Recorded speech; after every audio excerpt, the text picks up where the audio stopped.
저는 평범한 30대의 남자입니다. 그때 그 사건이 벌어진 그날 저와 형수가 술만 마시지 않았다면 이런 최악의 사건은 일어나지 않았으리라 생각합니다.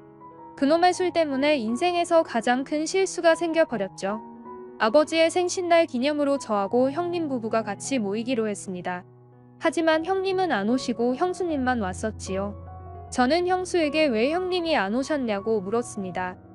형님은 회사의 일이 너무 바빠서 못 오고 자기만 왔다고 했는데 그렇게 말하고 조금 있으니 눈물을 흘리면서 형님이 다른 여자와 바람이 났다고 하더군요. 저와 아버지는 착한 철을 놔두고 바람이 난 형님에게 너무 크게 실망을 했고 그 문제의 상간녀를 보러 갔습니다. 그 상간녀는 형님과 같은 회사의 직원이었고 아버지와 어머니가 같이 오셔서 상간녀를 좋게 타일러봤습니다. 그러자 그녀는 제 형님이 유부남인지 몰랐다고 하면서 죄송하다고 미안하다고 사과를 하더군요. 그러면서 그럼 헤어지려고 했더니 그녀가 하는 말이 충격적이었습니다. 형님과 같이 만나고 있는 상간녀는 형님의 아이를 가진 상태더군요. 어머니께서는 상간녀의 뺨이라도 때리려고 했는데 임신을 했다는 말에 멈칫하시더군요. 왜냐하면 형님 부부는 결혼 후 시간이 많이 지나도 아이가 없었기 때문이었죠. 어찌됐든 저희 부모님은 손자를 간절히 원하셨기 때문이죠. 형수는 상간녀의 임신 얘기를 듣고 마음이 약해진 저희 어머니에게 섭섭함을 느꼈습니다. 그렇지만 상간녀를 어떻게 할 수는 없었지요. 저는 형수한테 말했고 어서 아이를 가지라고 했지만 알고 보니 형수는 임신을 못하는 상황이었고 그래서 최근에는 형님과 크게 싸웠던 적이 많았다고 하더군요. 그래서 형님이 바깥에서 아이를 만들어 와도 아무 말도 못하는 상황이었던 겁니다. 결국 저희 부모님과 형수와 저는 모여서 얘기를 했지요. 어떻게 문제를 해결할지 말이죠. 몇 시간을 얘기하고 난 뒤에 결론을 내리게 되었습니다. 상간녀의 아이를 데려오자고 말이죠.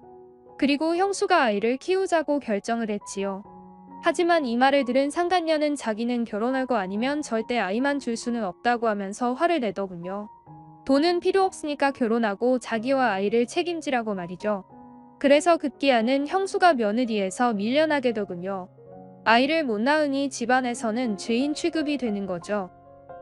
그 이후로 형수는 많이 힘들어하더군요. 형수의 집안이 좋은 집안도 아니었고 시부모님한테 대들 성격도 아니었습니다. 그래서 화병만 생기고 속만 답답한 상황이더군요. 형수의 상황은 어찌할 수 없는 상황이고 답답한 상황이라 우리는 자주 만나 술을 마시기도 하고 많은 얘기도 했습니다. 저는 그렇게나마 불쌍한 형수를 위로해주고 싶어서 자주 만나서 고민을 들어주고 제 고민 역시도 털어놓았습니다. 근데 자주 만나면 정이 든다고 하죠. 자주 술을 마시다 보니 형수가 마음에 들게 되었고 술도 같이 자주 마시다 보니 몸도 나누게 되어버렸습니다. 처음에 할 때는 서로 좋았지요. 근데 하고 난 뒤에는 많이 어색해졌습니다. 제 옆에 누워있는 사람이 형수라고 생각하니 정말 민망하더군요. 그 이후에는 간단한 인사만 하고 지냈습니다. 거기서 더 친해지면 정말 사랑할 것 같았기 때문이죠. 형수는 모른 척 해달라고 했습니다. 그렇게 시간이 지난 어느 날 문제가 생겨버렸습니다. 형수가 임신을 한 것이죠. 날짜를 계산해봐도 저하고 있고 난 뒤였습니다. 제 아이를 형수가 임신한 것이었죠. 그런데 불임이던 형수는 어떻게 임신이 된 걸까요? 이상해서 형수는 산부인과에 물어봤더니 이런 일이 간혹 있다고는 하더라고요. 갑자기 형수와 저는 불안해졌습니다. 그래도 결론을 냈습니다. 형님의 아이라고 말이죠. 저는 어머니께 형수가 임신했다고 알렸고 어머니는 형수의 임신 소식을 듣고 정말 기뻐하셨습니다. 그렇게 아이가 태어났지요. 상간녀는 딸을 낳고 형수는 아들을 낳은 거죠. 아들이라서 이뻐하기보다는 형수가 낳은 아들만 유독 더 이뻐하셨습니다. 상간녀는 이 사실을 매우 분해했고요. 형수는 덕분에 원래의 자리로 돌아왔으나 항상 마음에 걸리는 일이 생겨버렸습니다. 만약에 아이가 형님의 아이가 아닌 제 아이라는 게 걸리게 된다면 하는 불안한 마음이 매일 있었기 때문이죠. 형수한테는 걱정 말라고 아무도 모른다고 해도 담이 약한 형수는 매일을 불안해했습니다. 그 와중에 아이가 생겨서 가정으로 다시 돌아올 줄 알았던 형님은 상간녀와 다른 아파트에서 새로운 살림을 시작했더군요. 형님은 형수보다 이쁘고 어린 여자를 좋아했기 때문입니다. 결국 저는 달랑 남겨진 제 자식을 모른 척 못하겠더군요. 형수의 아들이지만 제 아들이기도 했습니다. 형수의 집을 자주 가면서 우리는 부부처럼 지내게 되었지요. 어머니는 제가 형수 집에 자주 간다고 하면서 안 좋아하셨대요. 한 번은 어머님이 형수 혼자서 애 키울 수 있으니 너도 너 앞가림이나 하라고 말이죠. 저는 절대로 형수의 아들이 제 아들이라고 말을 못하겠더군요. 그래서 어머니의 말은 무시하고 형수 집에 갈 수밖에 없었습니다.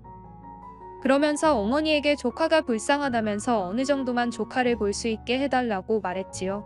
그러던 어느 날 어머니와 저는 같이 형수네 집에 갔습니다.